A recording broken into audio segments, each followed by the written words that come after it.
Chers amis, chers camarades, alors l'avantage des ateliers c'est qu'on est un peu tranquille, mais on va pouvoir prendre le temps de discuter et tout ça sera rediffusé sur les réseaux. C'est tout l'intérêt de cet exercice. Je tiens à remercier Christophe Batardi qui est avec nous, qui est historien, Jean Gattel, qui est avec nous aujourd'hui, qui a été secrétaire d'État auprès du ministre à la Défense et à l'économie sociale, et député militant au Parti socialiste et à NGS, il me semble. Exactement. Après. Et merci à Alain Boublil d'être parmi nous, qui a été directeur de cabinet de Bérégovoy et conseiller du président François Mitterrand. Alors, cette année, c'était une année un peu particulière, c'était les 40 ans de la victoire de François Mitterrand en 1981. Mais ce n'est pas spécialement de cette victoire dont on va parler aujourd'hui, c'est des conditions qui ont amené à cette victoire et du parcours qui a été fait de 1969 à 1981, Épinay, le programme commun, etc. C'est-à-dire comment un processus politique, social, a permis à François Mitterrand, en construisant une majorité politique et sociale dans le pays, d'arriver au pouvoir et de mettre un programme politique en place en y arrivant, en incluant les différentes forces politiques qui ont amené à cette victoire, même si, et on en reparlera, on débat beaucoup aujourd'hui de l'union de la gauche. N'oublions pas qu'en 1981, il y avait plusieurs candidats à gauche et un candidat du Parti communiste qui faisait 16% au premier tour. Ce qui n'a pas empêché la victoire de François Mitterrand. Donc, on va voir si le problème c'est l'union de la gauche ou pas, entre autres questions qu'on va se poser. Alors, on commence avec une bonne heure de retard. C'est une tradition dans nos universités. On va quand même tenir notre heure et demie de débat et on va manger un peu sur l'heure du déjeuner. Et puis on repoussera un peu sur la soirée. Alors pour commencer, je voudrais poser la question à Alain Boublil. Cette victoire de 1981, elle a suivi deux défaites de François Mitterrand à l'élection présidentielle de 1965, qui a vu la mise en ballottage du général de Gaulle, ce qui était assez inattendu, et la défaite de 1974 sur un cheveu.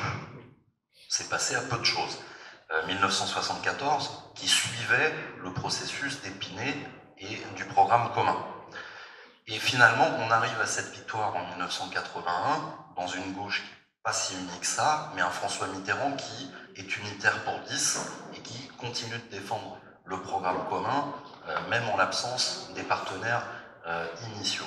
Est-ce que vous pouvez nous expliquer quelle a été, puisque vous étiez à ses côtés à ce moment-là, quelle a été la stratégie de François Mitterrand et pourquoi il a souhaité continuer de défendre le programme commun jusqu'au bout? Merci beaucoup. Parlez bien. Est-ce que ça marche? Ça y est, c'est bon. Alors, un mot autobiographique, si j'ose dire.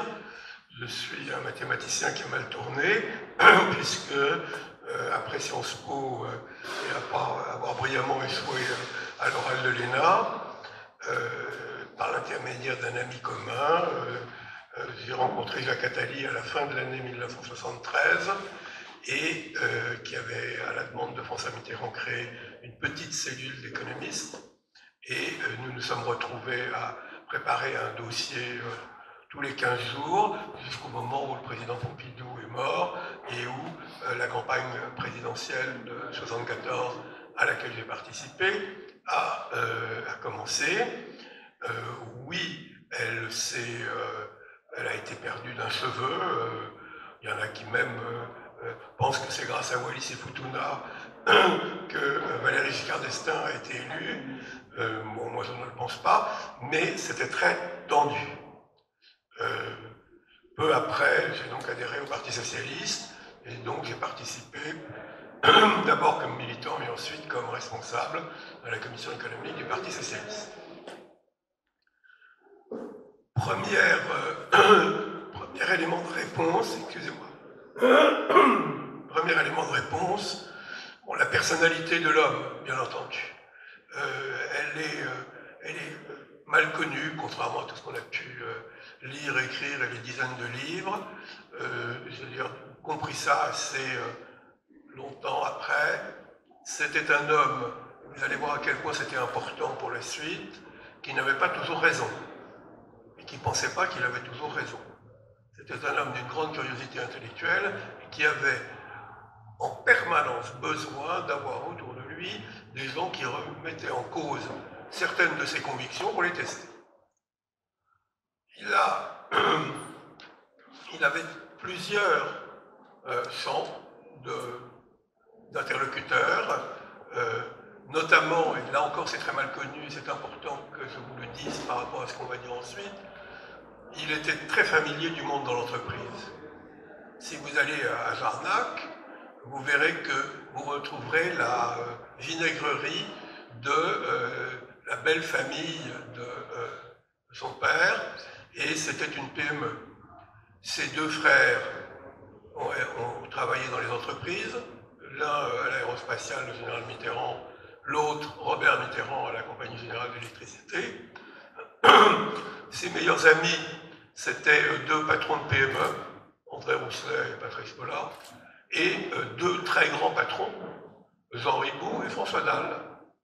François Mitterrand n'était pas très occupé pendant les 23 ans d'opposition, il les voyait tout le temps, donc de quoi pouvait-il parler? De la vie des entreprises. Donc contrairement à tout ce qui a pu être dit, et qui continue à être dit, il connaissait bien mieux l'économie et le monde de l'entreprise que tous les fonctionnaires dont je faisais partie qui l'entouraient. Et ceci va expliquer beaucoup de choses par rapport à ce que l'on va dire. Donc, un environnement qui lui permet de comprendre le monde et une volonté absolue de fonder une alliance politique sur un programme. Donc il faut travailler. Et bien avant que des opérations d'appareil se mettent en place, il va y avoir un travail profond au sein du Parti socialiste. Moi, j'y participerai à partir de 1974, mais bien avant, il y a eu ce travail, et un travail programmatique. Donc la clé de la reconstruction de la gauche a été un travail programmatique à l'intérieur du Parti socialiste, qui d'ailleurs avait, avec les radicaux de gauche et le Parti communiste, des contacts, et qui eux-mêmes faisaient leur propre programme. Donc, la défaite de 69 va donner lieu à la reconstruction du Parti socialiste. Elle n'est pas extrêmement différente de la défaite aux élections de 77, si j'ose dire, et elle nous rappelle donc ce mauvais souvenir. Et ça veut dire quoi? Ça veut dire que tout n'est pas perdu. La défaite de 69 est absolument, pour le Parti socialiste, un véritable désastre. Bon, donc, Épinay, ça c'est l'outil, et travail programmatique, et sans arrêt. Et moi je découvrirai ça 2 ans plus tard, et effectivement il y a beaucoup de choses qui ont été faites, préparées avec des avis différents et des idées qui se sont confrontées. Donc pour répondre à votre question, la reconstruction de la gauche est passée par 2 conditions. La première, c'est la personnalité, permettez-moi de le dire, du patron. Et deuxièmement, l'énorme travail programmatique qu'il a demandé et qui, à l'époque, était absolument indispensable pour arriver au pouvoir. Les aspects médiatiques et les aspects de personnalité sont tout à fait au second plan, surtout par rapport à ce qu'on vit aujourd'hui. Donc ce travail, il a été fait, et ce sont été ces 2 conditions pour aboutir au succès. Je voudrais conclure, j'imagine qu'on reparlera de tout ça ensuite, dire que ce n'était pourtant pas gagné, car en 1980, au sein du Parti socialiste, Michel Rocard était beaucoup plus haut que François Mitterrand dans les sondages. Le Parti communiste arrivait en tête au premier tour par rapport à la gauche, et Valéry Giscard d'Estaing, durant l'été 1980, était réélu avec 54 ou 55% des voix. Ça n'a absolument rien préfiguré du résultat, puisque François Mitterrand s'est présenté, il est arrivé en tête au premier tour, et il a gagné l'élection brillamment au 2e tour. Donc, tout n'est pas perdu.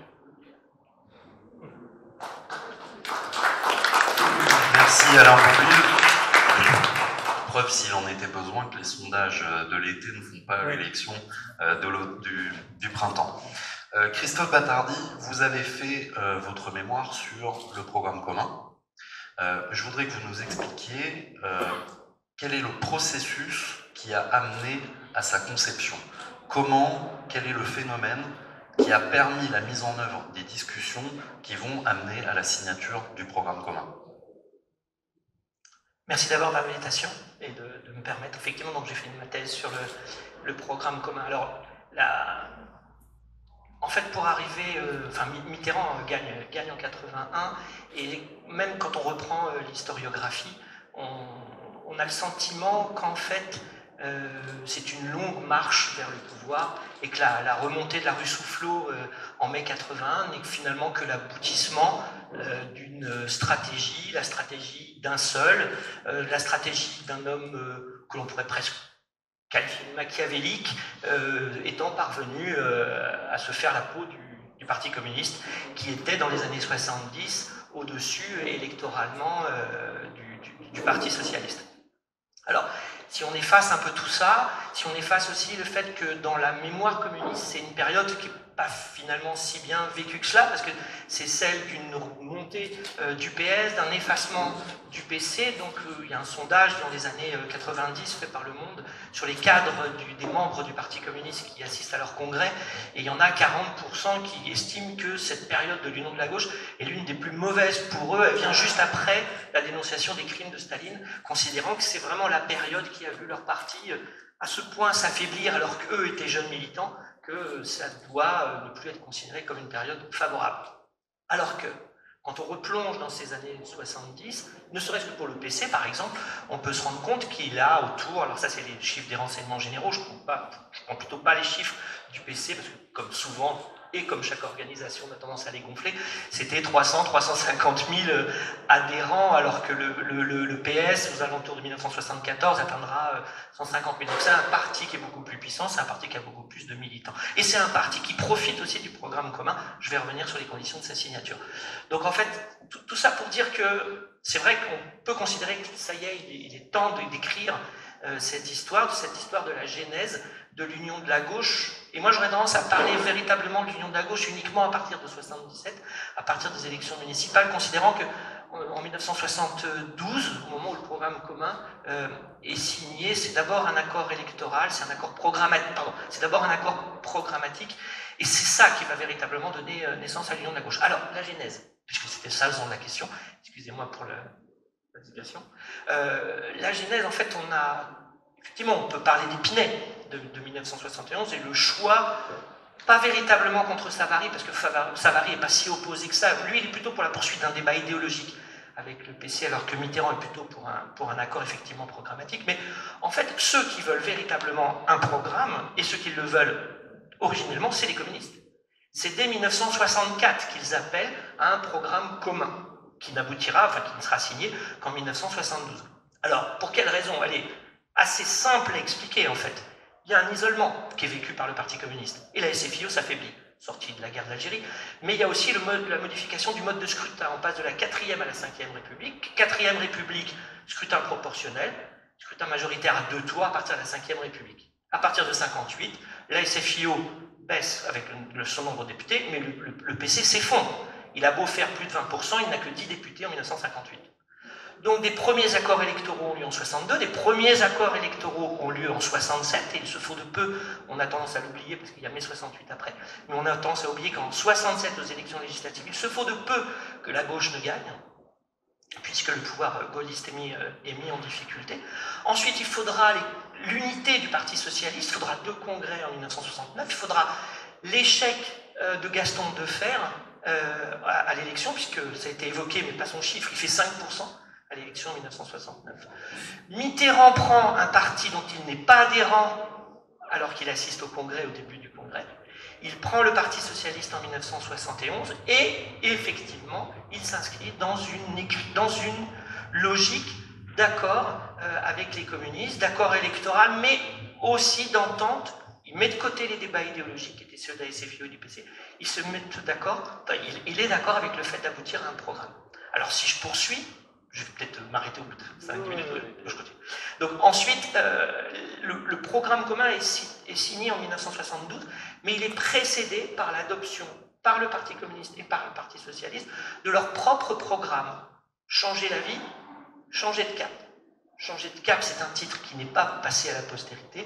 Changer la vie, c'est passé beaucoup plus à la postérité pour deux raisons. D'abord, le titre était assez joli, c'est une phrase de Rimbaud. Changer de cap, c'était plus difficile à vendre pour les communistes.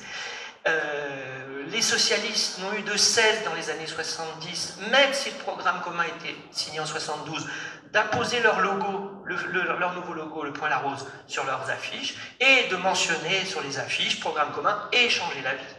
Et ils éditent même le programme commun signé avec les communistes en même temps, dans une première édition, que le programme changer la vie. Donc ils ne vont pas l'oublier. Donc on a comme ça une période, moi j'appelle ça, c'était le temps des programmes, on a une période où non seulement ça se diffuse dans les librairies, pardon, ça c'est diffusé par les militants, c'est vendu par les librairies, mais c'est aussi la multiplication des programmes. Chacun se doit d'avoir son programme pour aller devant un électeur en annonçant ce qu'il ferait. Alors il y en a qui pourraient considérer que les promesses n'engagent que ceux qui... Oui, bien sûr, mais c'est une autre façon de la politique d'arriver avec un programme qu'être unique, que n'être que sans programme, et de n'être finalement que des communicants. Pour aboutir à 81, la victoire de Mitterrand, Marchais qui fait 15%, on pourra revenir sur toutes ces genèses, sur le contenu peut-être du programme commun tout à l'heure, mais vous me direz. Je voudrais juste donner une dernière indication sur c'était le temps des programmes, juste deux chiffres qui auraient tendance à vouloir dire que c'était mieux avant, mais de ce point de vue-là, il me semble que oui. Si on prend l'abstention aux élections législatives de 1978, qui sont perdues par la gauche, aux élections législatives de 1978, l'abstention, je dis bien l'abstention, le fait de ne pas se déplacer, c'est 16%. 16%. Aux élections législatives de 2017, c'est 57% l'abstention. Voilà, c'était le temps des programmes. Mais j'aurai le temps de poursuivre après. Merci. Alors, Jean Gattel, vous étiez candidat en 1978 aux élections législatives à Orange, oui. Il me semble. Vous avez perdu cette élection et vous l'avez gagnée en 1981. En 1978, on venait de rompre le programme commun, ce qui a peut-être joué dans cette défaite de la gauche qui aurait pu être cette première cohabitation sous la Ve République. C'est passé à un cheveu. Comment vous avez vécu et quelles ont été les différences entre cette élection législative de 1978 qui se perd de peu et les élections de 1981? Bien, moi j'ai une différence avec les deux autres conférenciers, c'est-à-dire que j'ai vécu tout ça de l'intérieur. Hein. J'ai adhéré au Parti socialiste à Épinay. Je sortais de ma crise d'adolescence de mai 68, hein, j'avais 20 ans en 68, et l'image donnée par ce nouveau parti socialiste, hein, né à Épinay, a été extrêmement attrayante pour beaucoup de gens de ma génération, hein, qui avaient besoin de marquer ou de se retrouver dans un parti qui se définissait essentiellement par une ligne de rupture. Et je pense que le début de l'aventure de 1981, Alain l'a rappelé, c'est Épinay. Je crois que sans Épinay, il n'y aurait pas eu 1981. Pourquoi sans Épinay? Parce que Épinay marque véritablement un tournant dans la pensée socialiste. On était, mon autre interlocuteur l'a dit avant, dans une période de socialisme soupe. Hein, la SFIO était devenue un parti complètement déliquescent, sans aucune orientation, sans aucune boussole, était complètement compromise dans les batailles, la fin de la décolonisation. Enfin bref, Guy Bollet a été un des fossoyeurs du socialisme français pendant un bon bout de temps. Et le parti d'Épinay est un parti de rupture, puisque François Mitterrand gagne précisément contre toute cette génération. Mollet soutenant Savary. Il gagne en réunissant autour de lui des gens extrêmement différents, et en particulier, outre les deux grosses fédérations qui ont toujours marqué la vie interne du parti, celle du Nord et celle des Bouches-du-Rhône, il gagne grâce à l'apport du CRS. Et c'est extrêmement important. Je ne veux pas faire de la pub pour ma boutique, puisque moi je suis rentré au Parti Socialiste sur les positions idéologiques du CRS, et je ne suis pas sûr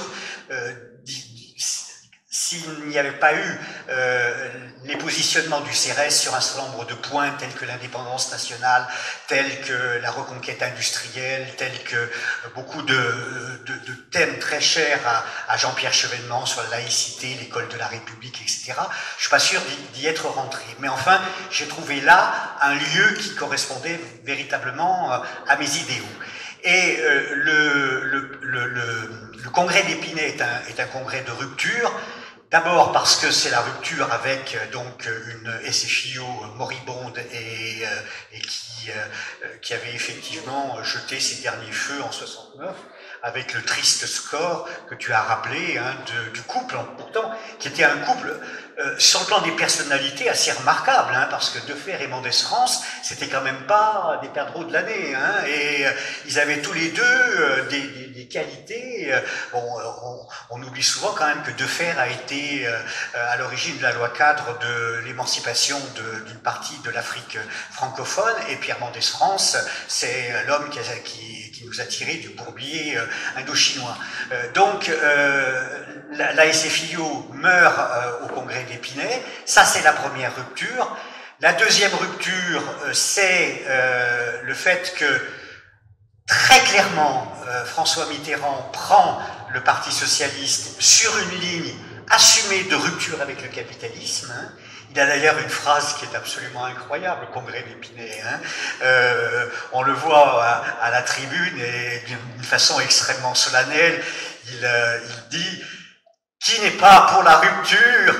Eh bien celui-là, je vous le dis mes amis, il ne peut pas être au Parti socialiste. » C'était quand même absolument incroyable, quand on sait d'abord le parcours de François Mitterrand lui-même, et puis ensuite l'auditoire qui était devant lui et dont on ne savait pas très bien comment il allait basculer. Donc deuxième rupture avec l'affirmation de la rupture avec le capitalisme, et la troisième rupture, c'est une rupture dans le fonctionnement même du parti.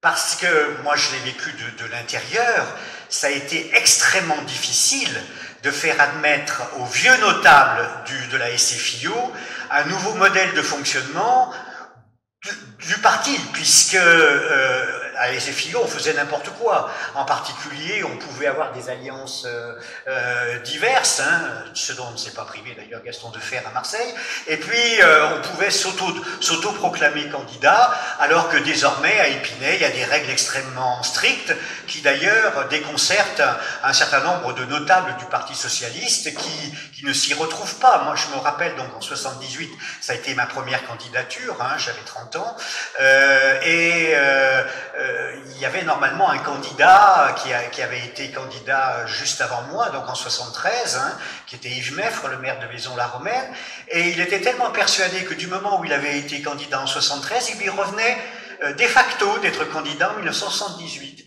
Donc, lorsque on lui a dit il va y avoir des primaires et ce sont les militants qui vont désigner le candidat, il a dit mais non, il n'en est pas question, c'est une insulte à ma propre personne, et il n'a même pas déposé sa candidature. Donc on s'est retrouvé 3 candidats, et effectivement j'ai été choisi par les militants, et j'ai perdu ce premier tour de 1978 essentiellement parce que j'avais à côté de moi un candidat communiste qui était extrêmement implanté.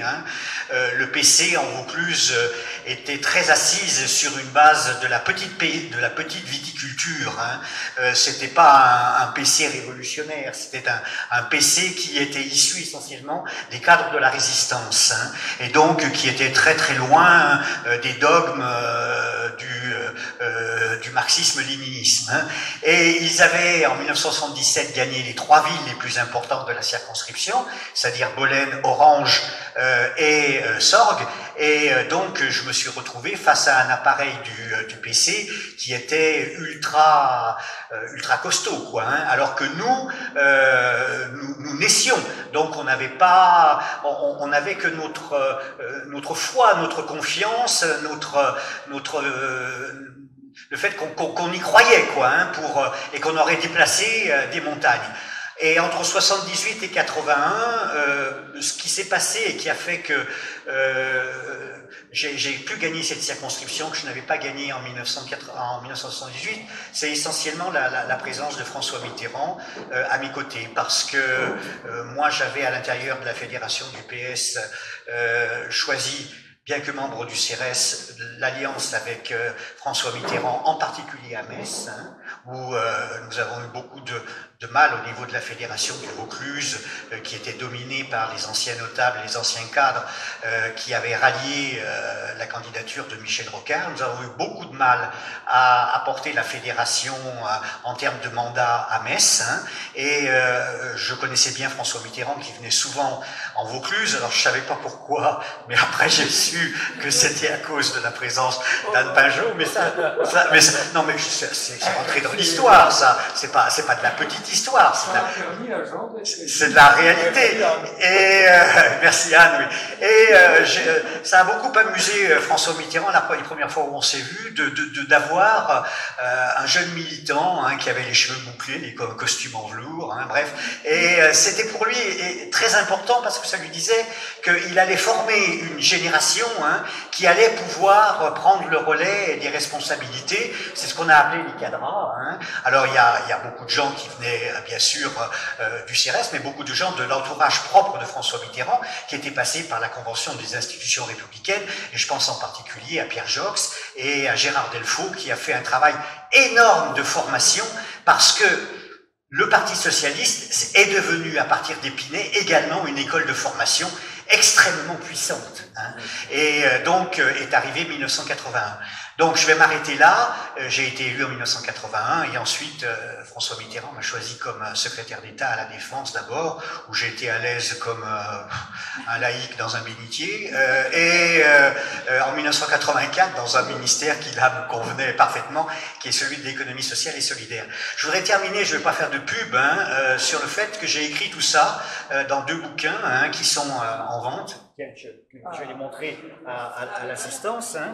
Alors, non, mais j'en profite pour faire ma pub, parce que j'ai un tout petit éditeur qui est indépendant, hein, et vous savez que le monde de l'édition, c'est un monde de requins, hein, il s'appelle Libre et Solidaire. Alors j'ai sorti un premier bouquin qui s'appelle L'économie sociale et solidaire, un modèle pour changer de développement, hein, pour changer le modèle de développement. Et puis le deuxième que j'ai commis tout de suite après, qui s'appelle Itinéraire d'un socialiste perdu, où j'insiste surtout sur la lente descente aux enfers du Parti socialiste jusqu'aux dernières élections, et j'essaye d'expliquer pourquoi. Hein, il y a bien sûr la conversion d'une partie des cadres du PS au libéralisme, hein, et puis il y a également d'autres événements qui expliquent la descente ce que j'appelle la descente aux enfers, et j'essaye de comprendre comment on a pu, porteur de tant d'espoir, hein, en arriver à décevoir tant de gens, en particulier à partir de 1983, qui est le choix décisif, hein, de la fin de la période Mitterrand programme commun, puisque en 83 nous décidons de rester dans le système monétaire européen, et qu'à partir de là on est sous les diktats allemands et qu'il n'y a plus de marge de manœuvre, quoi. Alors, ça fera l'objet de discussions vraisemblablement pendant ces journées, mais on va pas en débattre tout de suite. Mais merci Jean Gattel pour la présentation de ces livres, et chacun de vous a publié aussi, donc n'hésitez pas à en parler. Alain Boublil, je voudrais qu'on revienne sur un point, parce que Jean Gattel nous a décrit cette situation de 1978 où on voit bien qu'il y a encore une forme d'hégémonie du Parti communiste sur la gauche. Le Parti communiste est encore très puissant à cette période, et parce qu'il y a division, on empêche la victoire de la gauche en 1978. Ce qui m'intéresse de savoir, c'est comment se sont passées les négociations du programme commun, parce que vous y étiez, on en a parlé hier soir, vous étiez même place du colonel Fabien à un moment assez particulier. Aujourd'hui, dans l'échiquier politique, à gauche, on considère que si l'union ne peut pas se faire, c'est entre autres à cause des égos, parce que Jean-Luc Mélenchon ne serait pas compatible avec Olivier Faure ou avec Fabien Roussel ou avec Julien Bayou.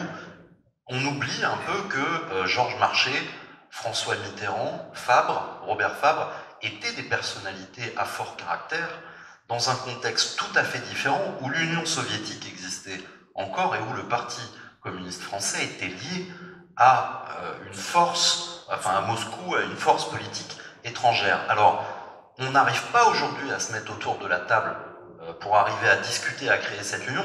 Comment ça s'est passé pour que ces forts caractères et ces gens si différents arrivent à le faire pour le programme commun? Ça a bien été expliqué à l'instant, Benjamin Tel, c'est que ce qui domine le débat politique, à l'époque, ce ne sont pas les personnalités et les égos, ce sont les programmes. Donc, j'ai passé la nuit place du colonel Fabien, à aucun moment les questions de personnalité, d'ego, etc., ne se sont posées. Je reviens à un mot sur la conception de la rupture avec le capitalisme de François Mitterrand, compte tenu de son histoire personnelle et de ses relations. C'est un message idéologique à l'intention du Parti communiste. Dès le congrès d'Épinay, ce discours-là, il est destiné au Parti communiste en disant « Nous avons suffisamment de points communs, les modalités seront à discuter, et je vais y venir, pour que nous parlions, car il n'y a pas de possibilité de victoire, sauf que nous nous mettions d'accord. » C'est la vision de François Mitterrand en 1971. Je n'y étais pas, mais en consultant et en apprenant à travailler avec lui, j'ai bien compris que c'était sa vision. Le deuxième élément, c'est qu'on s'adapte à la constitution de la Ve République. On s'adapte tardivement, c'est ce que n'a pas su faire la SFIO, mais on s'adapte tardivement à la constitution de la Ve République avec le congrès d'Épinay, avec une vision qui fait qu'à partir du moment où il y a des élections législatives ou scrutin majoritaire, il est absolument impossible d'avoir une quelconque chance de gagner si on ne s'est pas mis d'accord entre eux. Bon. La dimension idéologique, je vais venir ensuite à la rupture, la dimension idéologique, c'est qu'il y a deux choses à lesquelles François Mitterrand n'aurait jamais renoncé, c'est l'appartenance de la France à l'OTAN et le projet européen. Or, ceci ne faisait pas partie des priorités du Parti communiste. Et donc, mon analyse, c'est qu'il a cédé, entre guillemets, sur l'idéologie économique, disant que quand je serai au pouvoir, de toute façon c'est moi qui vais diriger, donc nous verrons ce que nous allons en faire, cédant sur la dimension idéologique pour les questions économiques, mais avec sur les questions de politique internationale une barrière infranchissable, et sachant en outre que sur des grands projets sociaux, nous étions d'accord. Il ne faut jamais oublier que 1981 a marqué toute une série de projets et de réussites sociales qui sont aujourd'hui critiqués à tort. Si vous voulez qu'on en parle, on en parlera, mais que je défends fortement. Donc, cette vision, c'est mettons-nous d'accord.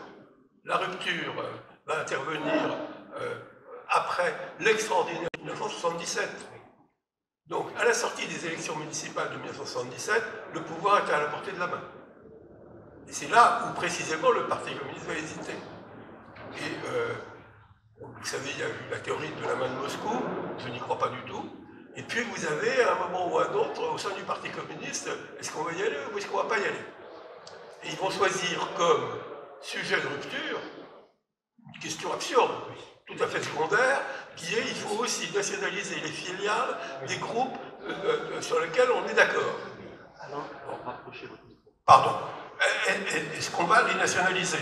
Moi, dans les différentes notes, je n'avais pas besoin de me convaincre, j'ai expliqué aux présidents que c'était complètement absurde, et on a proposé, et là maintenant je me souviens document que vous venez de me remettre, on a proposé, on va nationaliser certaines filiales.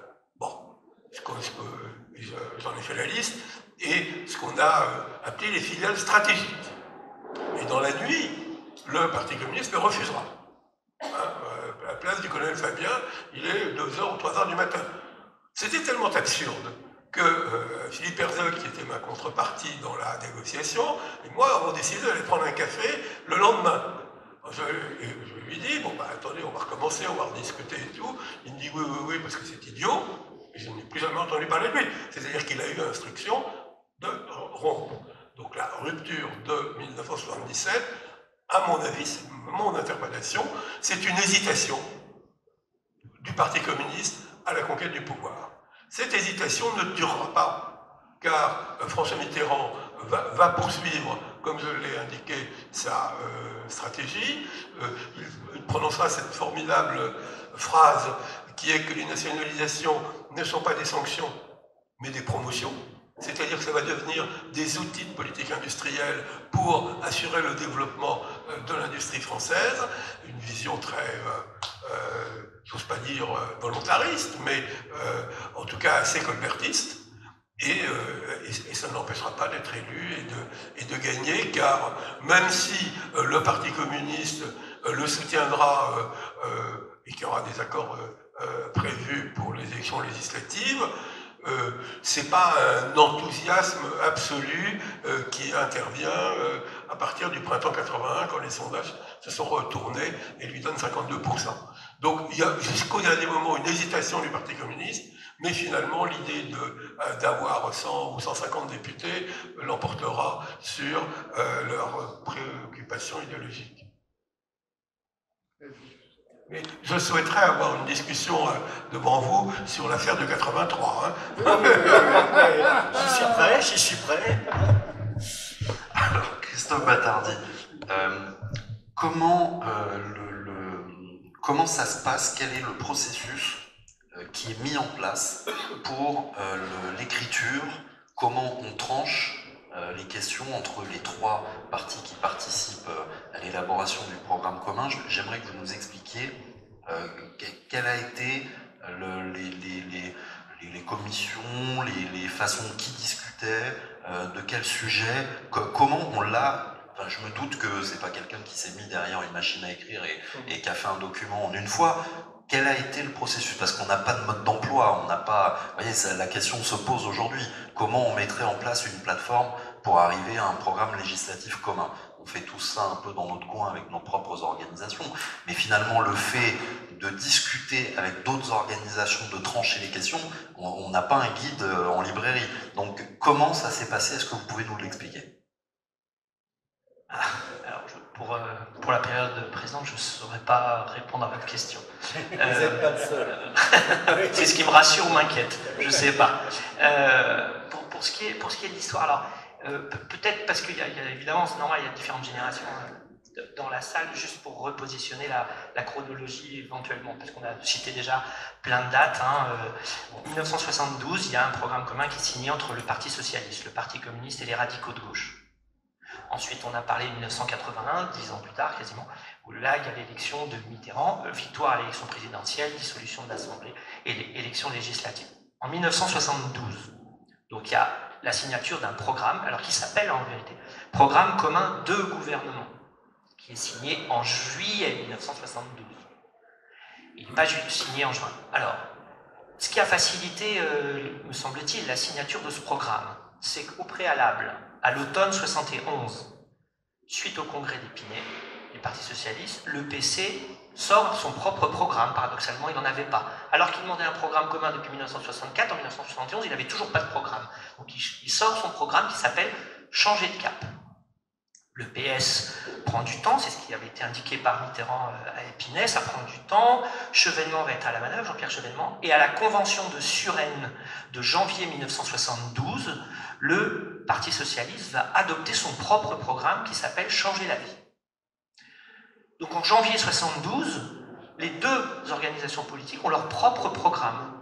Donc après, tout va aller très vite. Alors comment chaque organisation, chaque parti politique va mandater ses spécialistes suivant les chapitres qu'il y a à écrire, et ils se mettent ensemble et ils aboutissent finalement assez rapidement à cet accord. Le seul point qui achoppe, qui semblerait, alors après c'est de la tactique, qui semble pouvoir achopper, c'est cette histoire des nationalisations et de leur nombre en juin 1972, et finalement ils se mettent d'accord sur les fameux 9 groupes à nationaliser.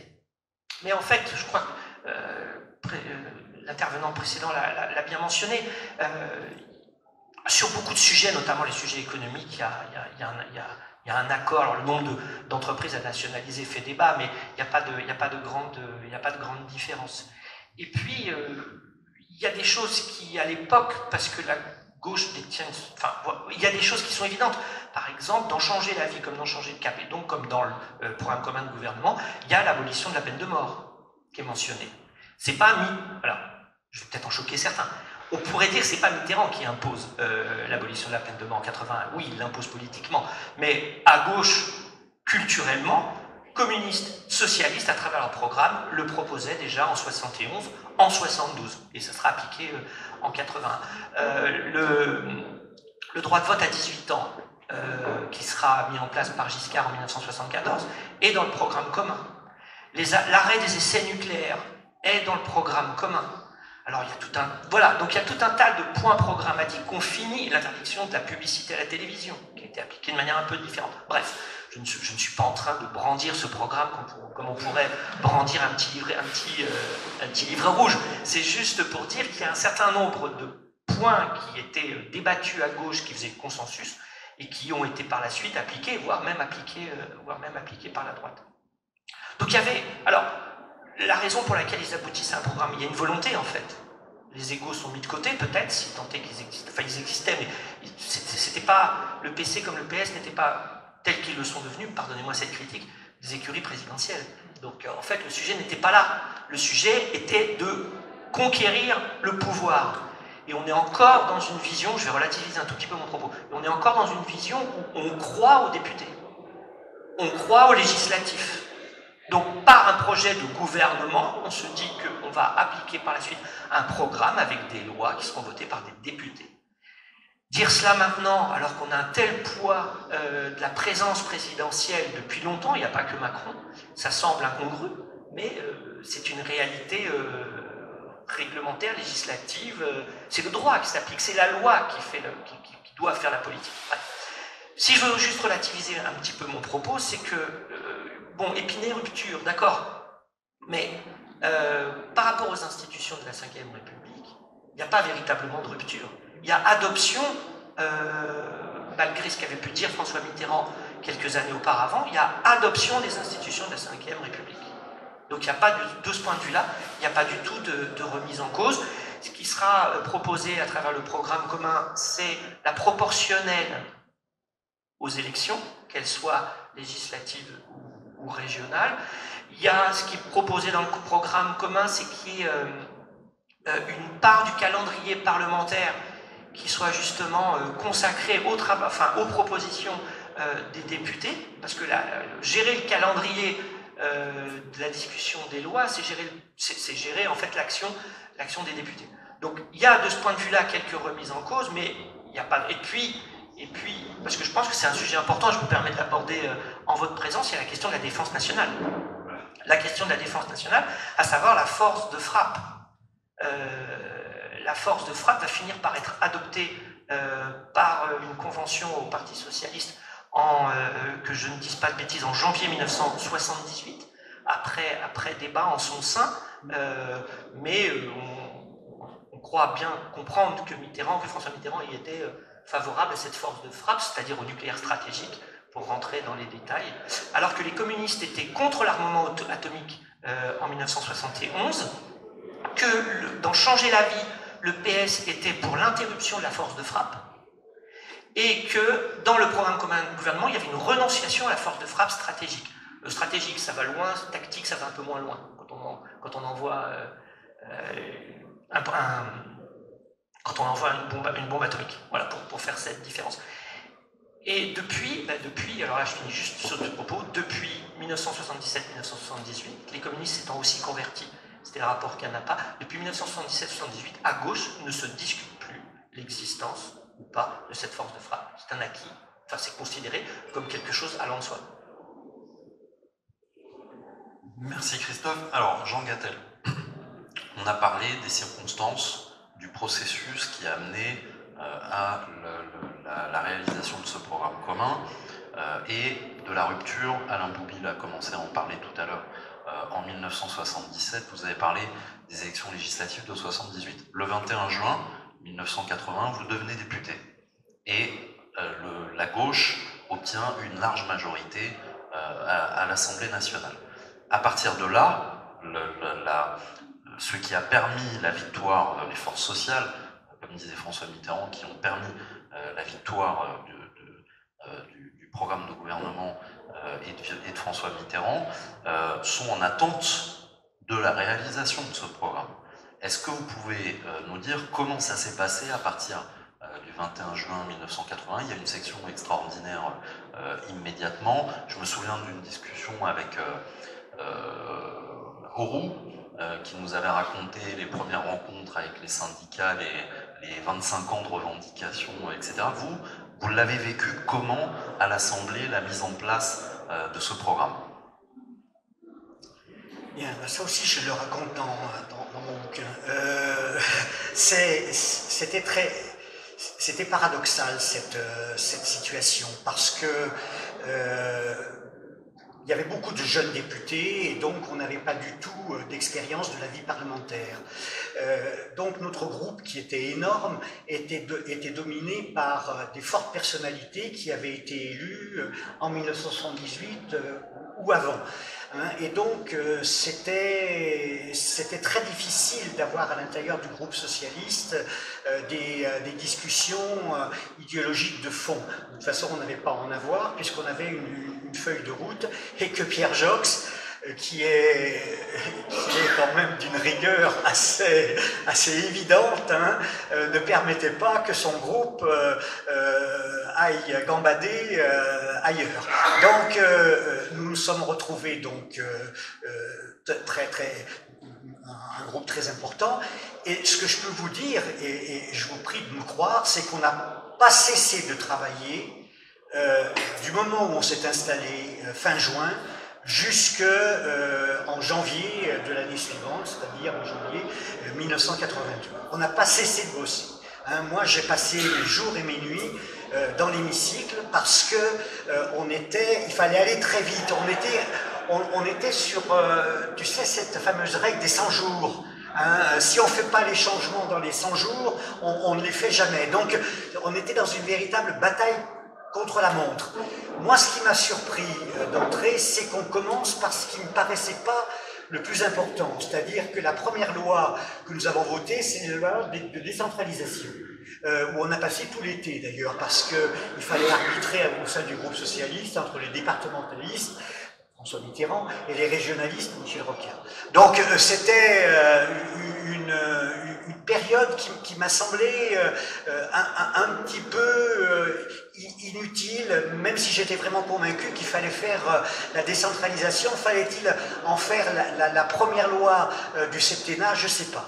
Ensuite, on s'est embourbé dans le débat sur les nationalisations, qui est venu dès septembre.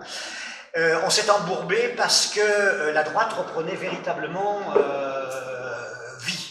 Elle avait été complètement KO à partir de l'élection de Mitterrand. Mais là, l'été passé, il y avait eu 2 élections partielles sur lesquelles nous avons été complètement laminés. Et... pardon ? En janvier 82. Oui, c'est ça. Et donc, le groupe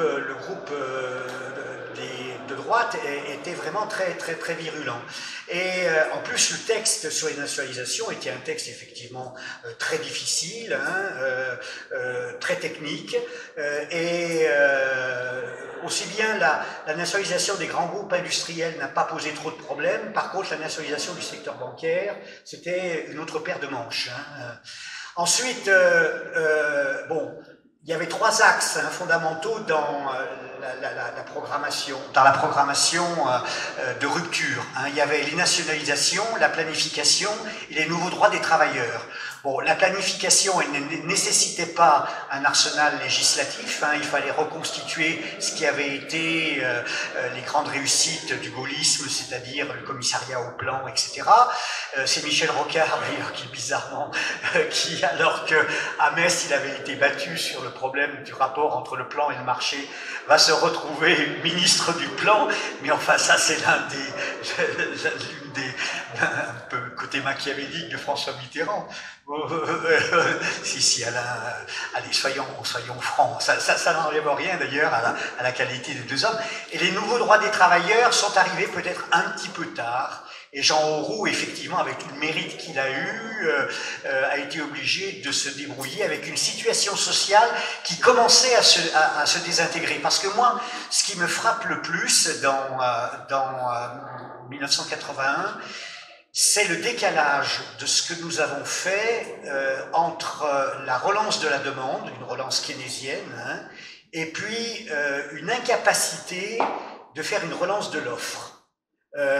Parce que, alors, on a quand même compris en 1981. Non, mais on a quand même compris en 1981 que l'appareil productif français, il était en miettes, et que Giscard en particulier avait privilégié le capitalisme financier par rapport au capitalisme industriel. Enfin, rappelle-toi, l'injection de pouvoir d'achat par les réformes sociales de 81 se sont traduits par un déficit colossal de la balance commerciale. Complètement faux. Bon, bref.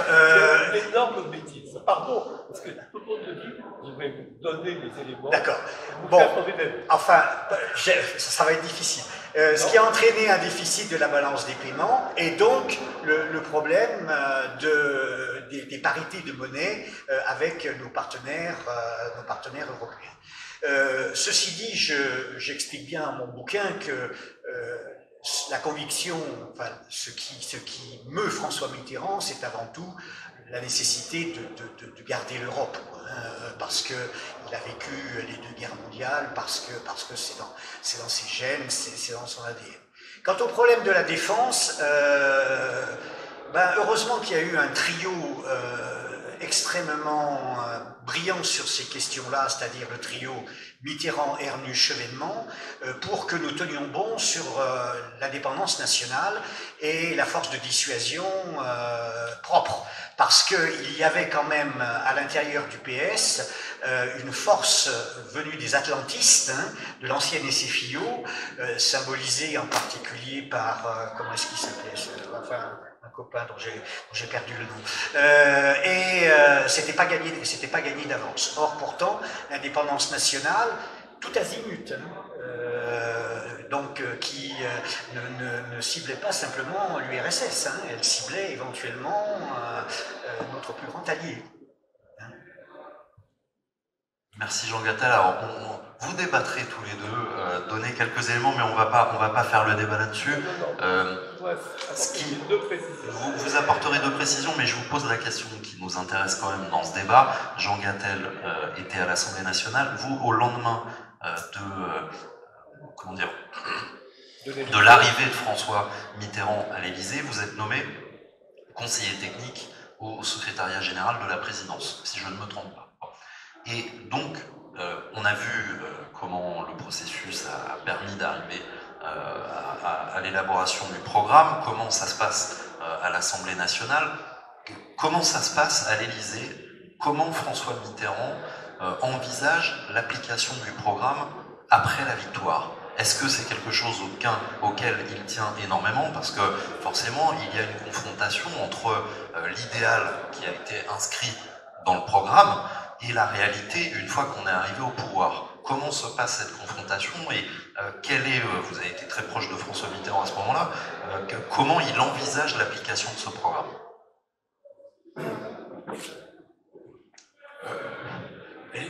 C'est assez simple.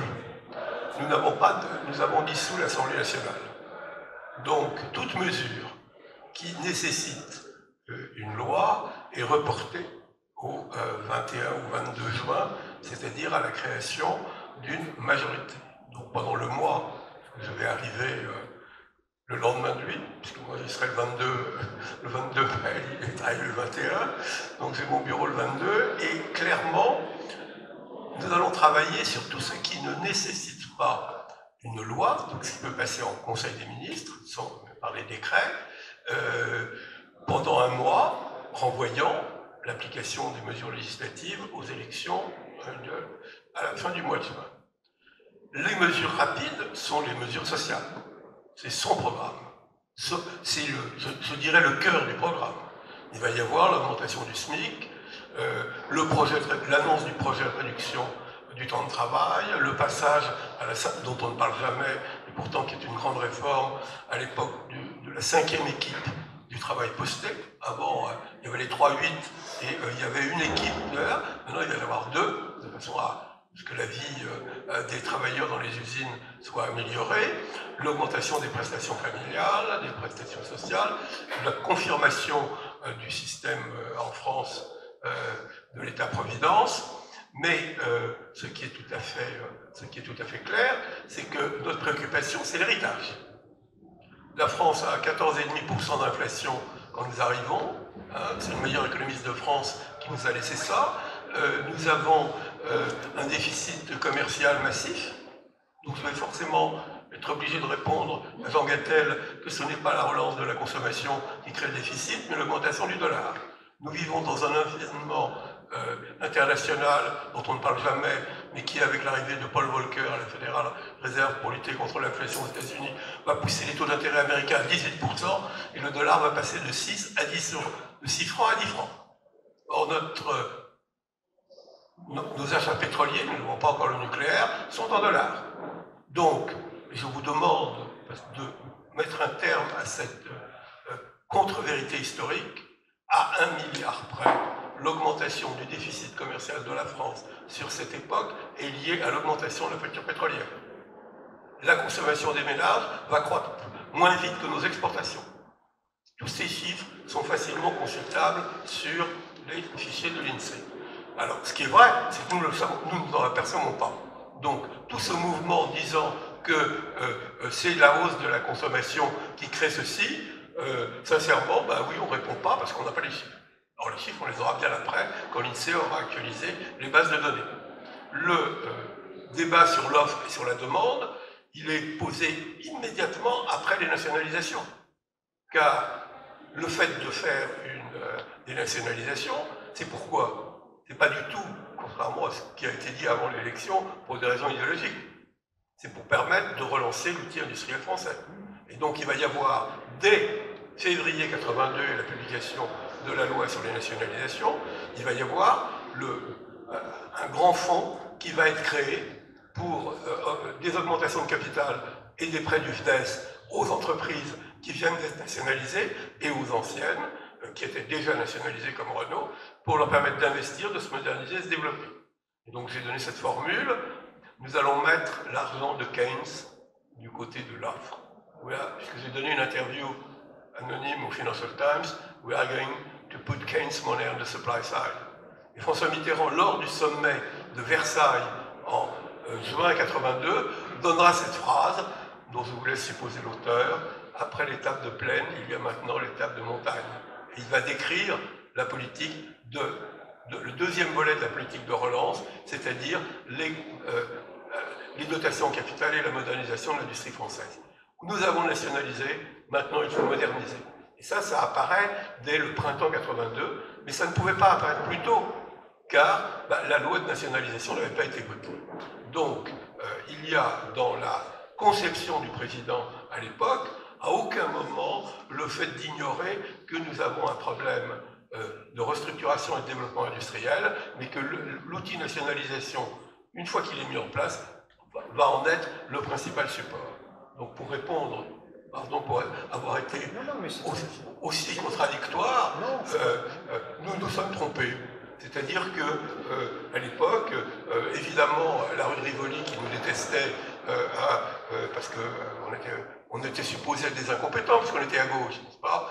La rue de Rivoli nous détestait et nous balançait des chiffres qui montraient que ce que nous faisions était très grave. Je vais vous donner un exemple, et ce pauvre Jacques Delors en a été la victime. On lui donnait la feuille de change le vendredi, qu'il allait montrer au président de la République, et qui montrait que, sur le plan de la spéculation et des réserves de change, c'était très mauvais. Pourquoi le vendredi? Parce que toutes les entreprises se couvraient le vendredi et rachetaient le lundi. Donc le lundi, elle aurait été très bonne. Donc si elle avait été donnée le lundi, à ce moment-là, la question était peut-être différente. Je vais terminer en vous disant que moi aussi, j'ai écrit un livre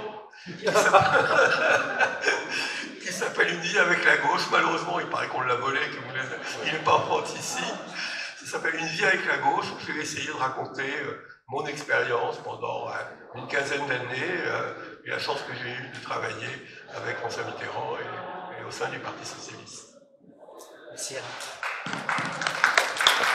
Merci Monsieur Bouville. Oui, alors je suis désolé, il y a un certain nombre d'intervenants qui n'ont pas leur livre présent, parce que, non mais c'est quand même une chose incroyable, les voleurs du coin sont quand même très cultivés, puisqu'ils volent les cartons de livres dans les véhicules qui restent dans la rue. Bon, écoutez, si ça leur permet d'apprendre et de prendre leur carte au parti, eh ben, ma foi, tant mieux. Bon, ceci étant dit...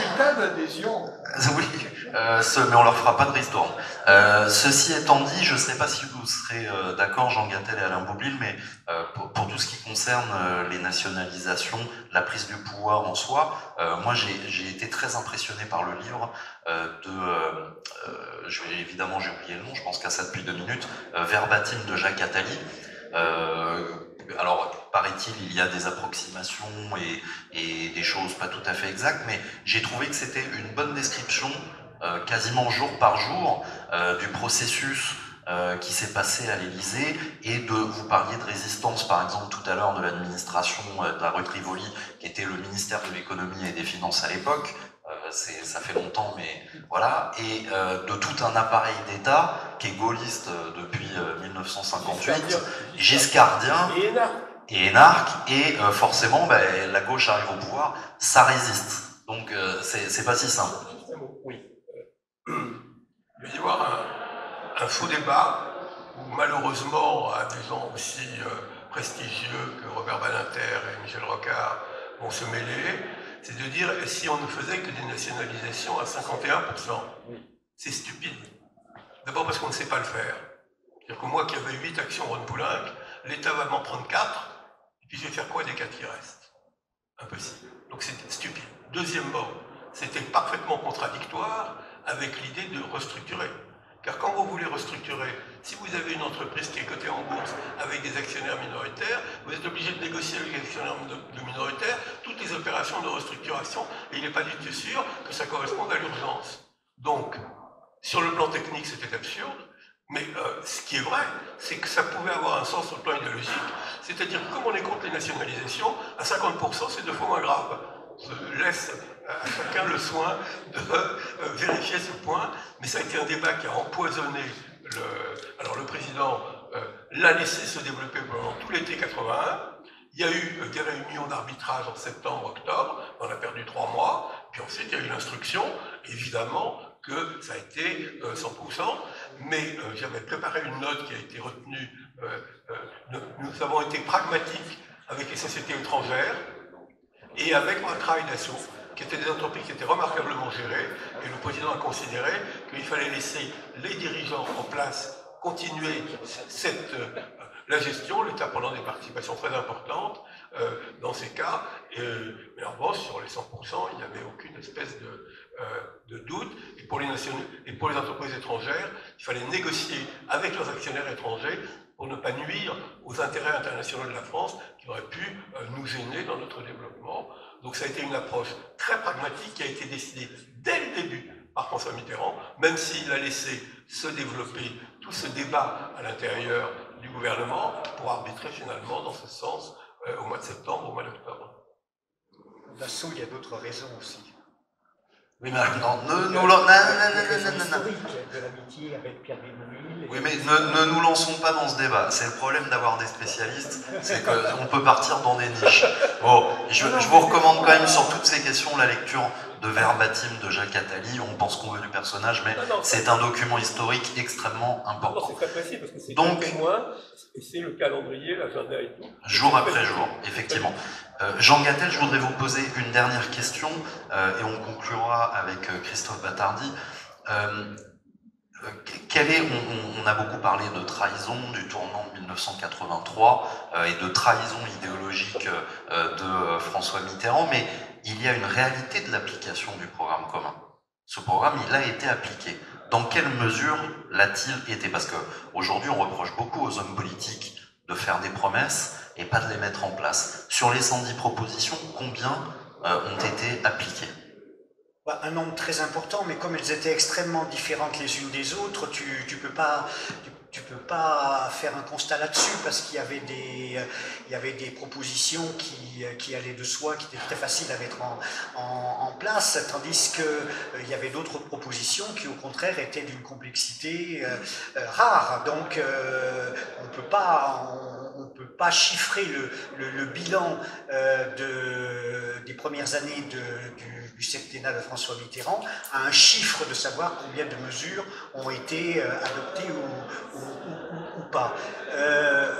Moi, ce que je retiens, c'est que effectivement, ce qui a été posé quand même, et il ne faut pas se voiler la face, quoi. Si la gauche revient au pouvoir, on risque d'être à nouveau dans les mêmes situations. Tout le problème est de savoir alors en plus ça s'est accentué avec le traité de Maastricht et tous les traités qui ont suivi. Le problème est de savoir notre capacité de manœuvre nationale par rapport à un environnement européen qui, Alain, je suis désolé d'insister là-dessus, est quand même profondément libéral et conservateur. Et qui est devenu, oui, enfin, bon, dès 1983, quand même, on ne peut pas dire qu'on a trouvé, pour soutenir l'expérience française, beaucoup de gens autour de nous. Hein, et donc, il y a là un problème qui reste posé sur la table, hein, et qui est d'ailleurs au cœur de la campagne présidentielle que nous commençons, qui est notre positionnement dans les différentes chapelles de la gauche par rapport à la révision ou non des traités, et quel type de révision, c'est-à-dire est-ce qu'on va jusqu'à sortir de tel ou tel traité, etc. Et le problème, donc, il reste d'actualité. Merci Jean Gattel. En quelques mots, Christophe, pour terminer, on l'a vu en fait, finalement, les années 70, c'est la période des programmes, comme vous l'avez dit. On n'est pas encore rentré dans la période des égaux. Est-ce que vous pensez, c'est un avis purement personnel, est-ce que vous pensez, moi je suis convaincu qu'on est dans une situation similaire à celle de 1969, politiquement parlant, mais dans un environnement qui est tout à fait différent parce que la construction européenne, les traités, etc. Mais en même temps, ça a des avantages. Aujourd'hui, avec l'euro, la monnaie ne pourrait pas être attaquée comme elle l'a été à partir de l'élection de François Mitterrand. Ils ont volé en éclas, les traités avec la pandémie, ils ont tout à voler en éclats. Absolument. Avec du 3%, tout le monde s'en fout. Voilà, donc c'est pratiquement un problème qui ne se pose plus finalement. Tout à fait. Donc ma question est la suivante. Est-ce que vous pensez que les conditions qui ont permis de l'écriture du programme commun pourraient être à nouveau réunies dans les années qui viennent? Oula. Alors, je ne sais pas si si vous me dites est-ce que les conditions sont réunies comme elles l'étaient, ça veut dire que je compare. Alors, moi, ce qui me frappe, c'est avant même l'adoption d'un éventuel programme, c'est la question de l'existence des partis politiques et de leur capacité à exister d'un point de vue numérique. Déjà, le PC, avec 350 000 adhérents dans les années 70, n'était pas l'équivalent de certaines organisations politiques socialistes dans les pays du Nord. disait à la fois que c'était un parti de masse, mais pas un parti de masse, si on comparait par exemple par rapport au Parti communiste italien, où ils étaient beaucoup plus nombreux, mais c'était quand même 350 000 adhérents, avec des permanents, et si, je n'ai pas assez insisté là-dessus, mais pendant toute la période du programme commun, François Mitterrand fera bien attention à ce qu'il y ait le moins d'actions communes. C'était sa doctrine. Parce que pour remplir les meetings à la porte de Versailles en 72 ou en 1974, quand on regarde les documents des renseignements généraux, on voit bien que la précision est que aux deux tiers, l'assistance est remplie par des militants communistes, et le PS, c'est très bien à l'époque que que c'est pas lui qui remplira les meetings et c'est pas lui qui remplira les manifestations, c'est le PC qui le fera. Ce qui n'empêche évidemment que le PS progresse électoralement et devient à la fin des années 70 le premier parti à gauche. C'est encore autre chose. Donc voilà, non, c'est difficile votre question parce que vous me demandez de dire où on en est. Alors, je ne vais pas les nommer, mais on en est entre des organisations qui proposent d'adhérer par un clic, entre certaines qui disent qu'il faut être gazeux, entre ceux qui disent en même temps, entre ceux qui disent qu'avoir une carte politique ça fait vieux jeu. Alors si une carte politique ça fait vieux jeu, je ne vous dis même pas un programme. Puis surtout quand on est dans de la présidentialisation, c'est-à-dire c'est un ou une personne pour laquelle on voterait, on serait bien en peine. Enfin, je ne sais pas si on s'amusait à faire l'exercice, ne serait-ce que pour la dernière élection de 2017, si on prenait les uns et les autres une petite feuille blanche, qu'on la mettait devant soi, et qu'on se disait, allez, pour tel et tel candidat, je vais mettre 4 ou 5 points de programme, dont je me souviens, et éventuellement du candidat pour lequel j'ai voté. Alors je mettrai 4 ou 5 points de programme. J'ai un peu peut-être la prétention de dire qu'on aurait du mal tous à le faire, parce qu'on n'est pas dans cette logique de on vous propose la retraite à 60 ans, on vous propose la 5e de congé payé, ou on vous propose de nationaliser, ou on vous propose de libérer, enfin, ou d'autres, je pourrais proposer aussi des mesures de droite. On n'en est pas là, quoi. Donc, je sais pas véritablement répondre à votre question. Je pense peut-être qu'il y a un déficit politique d'engagement, mais une fois que j'ai dit ça, j'ai rien dit, je ne fais que constater ce que vous constatez les uns et les autres. Ça ne veut pas dire qu'il n'y a pas d'autres formes d'engagement, et quand on le voit sur le climat, ça peut prendre d'autres formes ou sur le féminisme, ça peut prendre d'autres formes que les formes partidaires. Mais c'est vrai qu'à un moment donné, il faut se poser la question, est-ce qu'on augmente le SMIC ou pas aussi? Et ça, pour ça, il faut un programme politique, entre autres.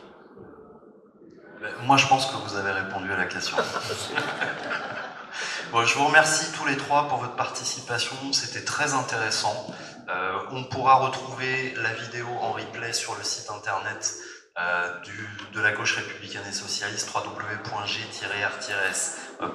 sur la page Facebook, sur la page YouTube. On va continuer ces journées. Merci et à bientôt. Merci.